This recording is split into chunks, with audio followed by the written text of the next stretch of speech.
Hello students, कैसे हो आप सब। तो आज मैं आपके साथ जुड़ गई हूँ आपके चैनल एजुकेशनल कॉर्नर पर, जहाँ आपको क्लास 6 की हिंदी एंड साइंस की वीडियोस एंड क्लास 3 की हिंदी की वीडियोस मिलती हैं। तो प्लीज़ जल्दी से मेरे चैनल को सब्सक्राइब कीजिए और वीडियोस को लाइक कीजिए। आज हम करेंगे पाठ 9 हमारी मल्हार हिंदी पाठ्य पुस्तक से, और बहुत ही जल्द हम पाठ 13 तक कवर कर लेंगे। तो प्लीज़ मेरे चैनल को सब्सक्राइब कीजिए और वीडियोस को लाइक ज़रूर कीजिए। आज हम करेंगे कविता मैया मैं नहीं माखन खायो। तो जब भी माखन की बात आती है तो हम समझ जाते हैं कि ये श्री कृष्ण के बाल रूप की बात हो रही है। तो यहाँ कविता का नाम है मैया मैं नहीं माखन खायो। ये कविता के रूप में एक पद है, ठीक है। और इसमें हम श्री कृष्ण की बाल लीलाओं के बारे में पढ़ेंगे और साथ ही इनकी माता यशोदा के बारे में भी पढ़ेंगे। तो आइए पहले हम कवि से परिचय कर लेते हैं।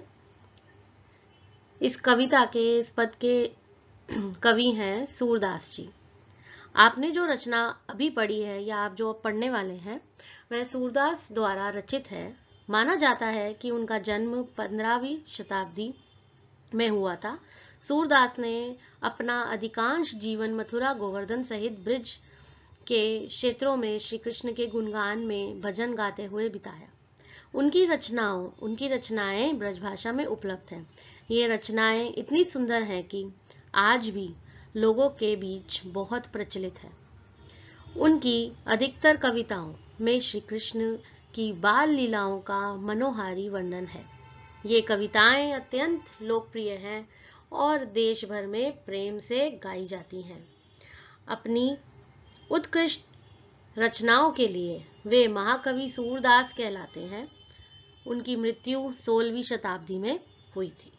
तो कवि कौन है? सूरदास जी हैं, जिनका जन्म 15वीं शताब्दी में हुआ था और इनकी मृत्यु हुई थी 16वीं शताब्दी में। तो आपको बता दूं कि सूरदास जी जो थे उनका जो जीवन था वो कृष्ण भक्ति को समर्पित रहा है, और उनकी जो रचनाएं थी वो ब्रज भाषा में लिखी गई हैं, और उन्होंने श्री कृष्ण की लीलाओं के बारे में जो है वो लिखा है। और उनका जीवन जो है वो यमुना नदी के किनारे ही उन्होंने अपना जीवन बिताया था, ठीक है। तो उनका जन्म कब हुआ था? 15वीं शताब्दी में उनका जन्म हुआ, और उन्होंने अपना जो जीवन बिताया वो यमुना नदी के किनारे मथुरा गोवर्धन सहित ब्रज के क्षेत्रों में श्री कृष्ण के गुणगान में भजन गाते हुए जो है वो बिताया। तो वो मानते ही श्री कृष्ण को थे, और उन्होंने अपना जो जीवन था वो श्री कृष्ण की भक्ति की तरफ ही समर्पित कर रखा था। उनकी रचनाएं ब्रज भाषा में उपलब्ध है। तो उनने जो रचनाएं लिखी थी वो ब्रज भाषा में लिखी गई।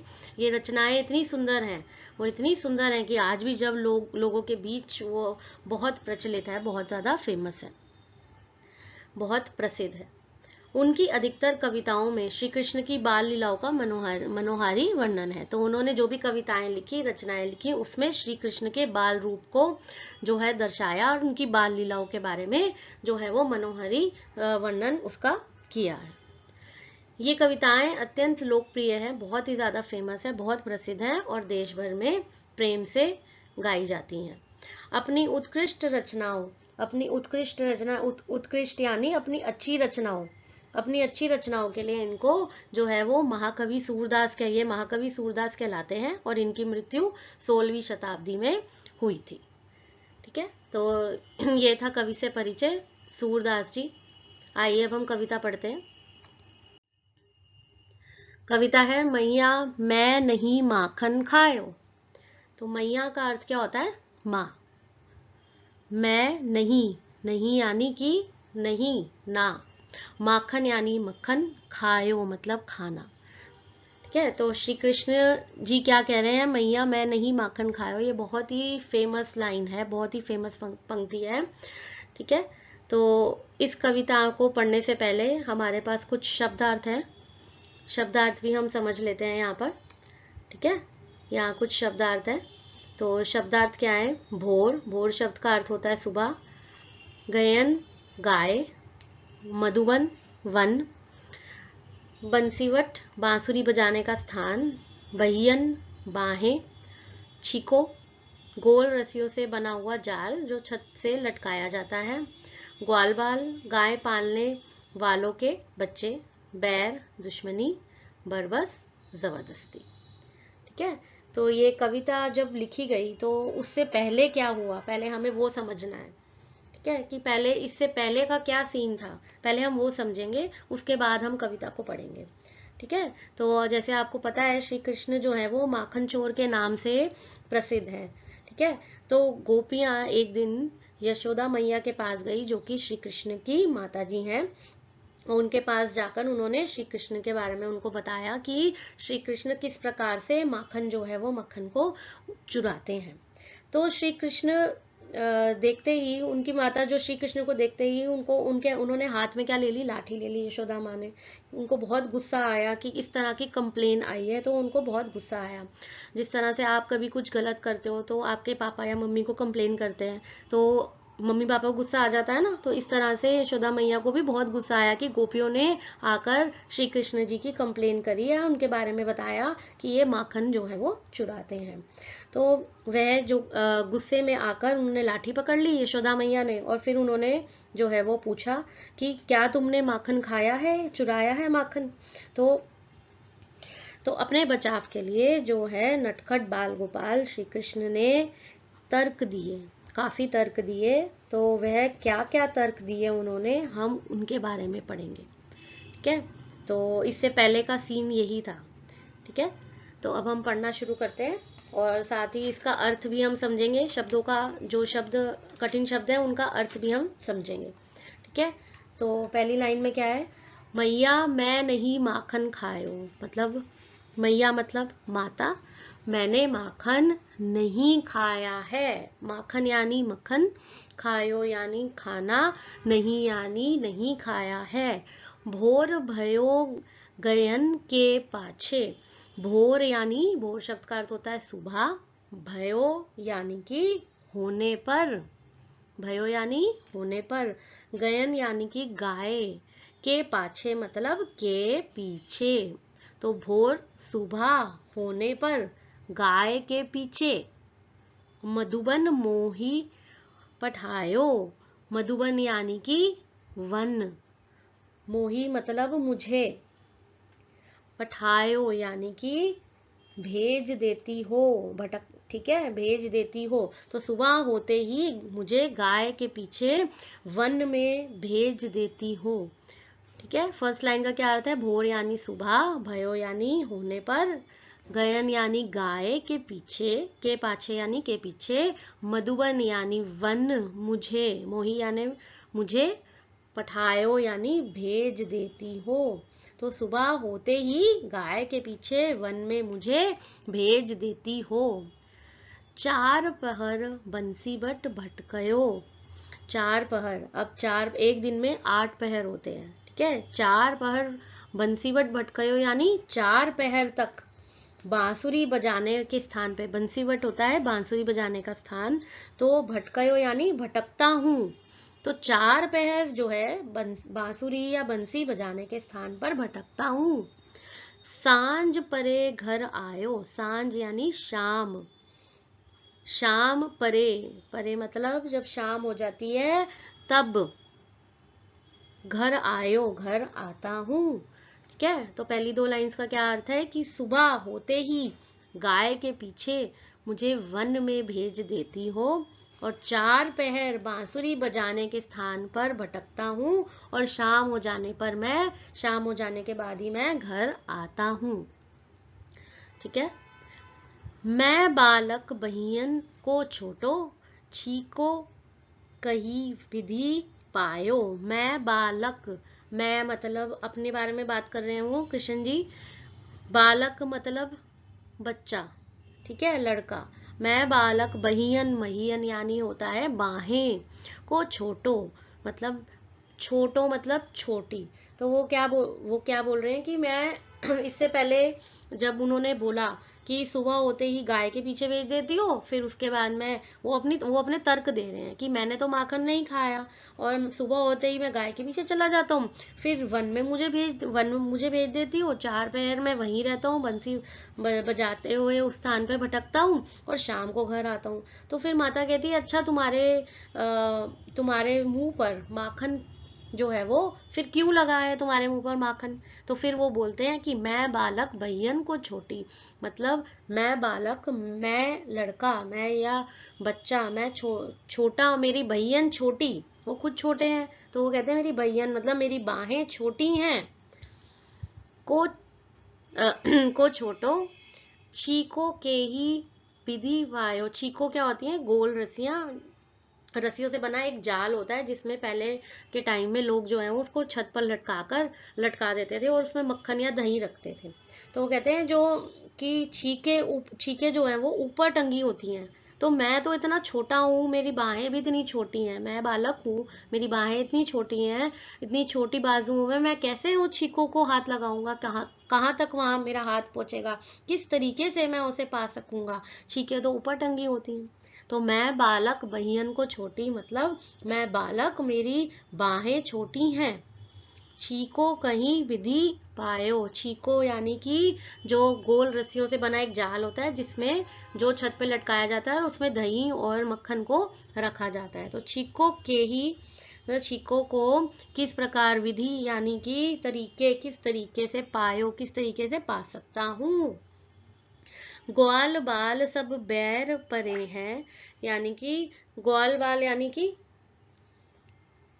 ग्वाल बाल कौन होते हैं? ग्वाल बाल जो गाय पालने पालने वालों के बच्चे। तो वो कह रहे हैं कि ग्वाल बाल जो हैं, गाय पालने वाले जो बच्चे हैं, सब बैर परे हैं, मतलब कि सब बैर मतलब दुश्मनी, मेरे से दुश्मनी निकाल रहे हैं, मुझसे दुश्मनी निकाल रहे हैं। बरबस मुख लपटायो, बरबस यानी कि जबरदस्ती, बरबस यानी जबरदस्ती, मुख यानी मेरे मुख पर माखन लगा देते हैं, लगा, लपटायो यानी उन्होंने जबरदस्ती मेरे मुंह पर माखन जो है वो लगा दिया है। ठीक है, तो आपको इतना समझ आ गया होगा। भोर भयो गयन के पीछे, भोर यानी सुबह होते ही गाय के पीछे, मधुवन मोही पठायो, वन में मुझे भेज देती हो, 4 पहर बंसीवट भटकयो, 4 पहर बांसुरी बजाने वाले स्थान पर भटकता हूँ, सांझ परे घर आयो, सांझ मतलब शाम हो जाती है तभी घर आता हूँ।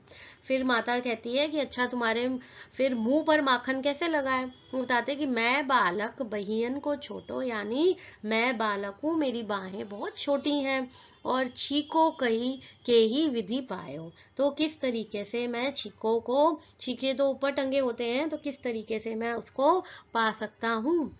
ग्वाल वाल सब बैर परे हैं, गाय पालने वाले जो होते हैं, गाय पालने वाले के बच्चे, वो जो हैं वो बैर करते हैं, मतलब मेरे से दुश्मनी करते हैं। बरबस मुख लपटायो, बरबस मतलब जबरदस्ती, मुख मतलब मेरे मुख पर माखन लगा देते हैं। ठीक है,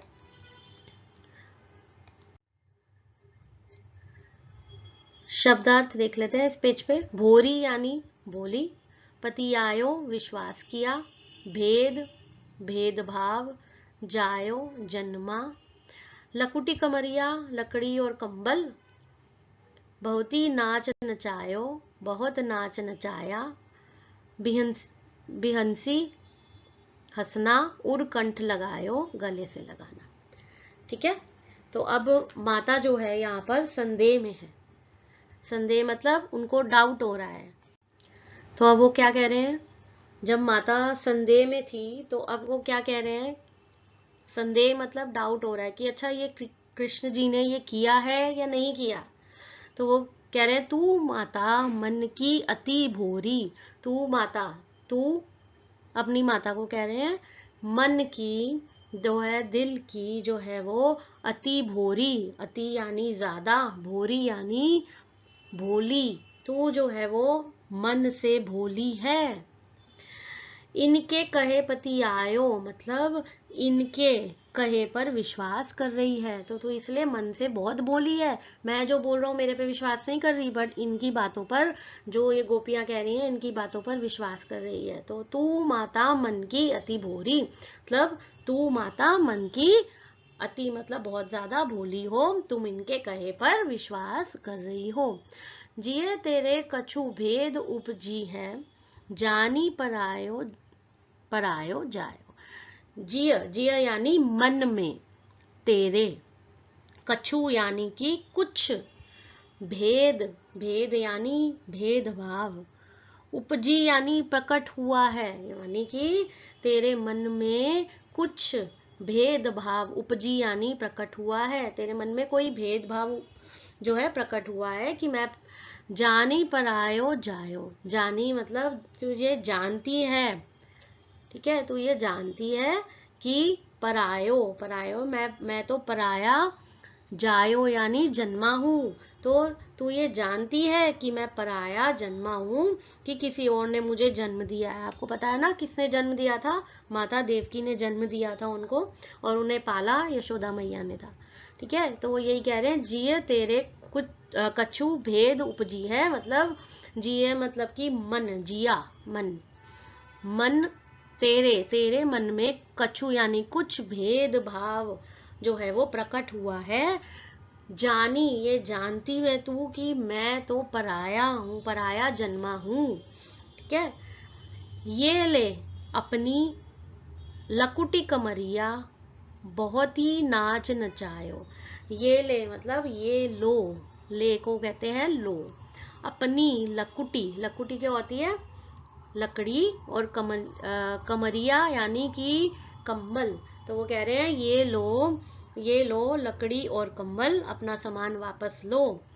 बहुत ही नाच नचायो, बहुत ही नाचा, बहुत नाच नचाया इसने मुझे। क्या, ये लो अपनी लकड़ी और कंबल, इसने मुझे बहुत ही नाच नचाया है।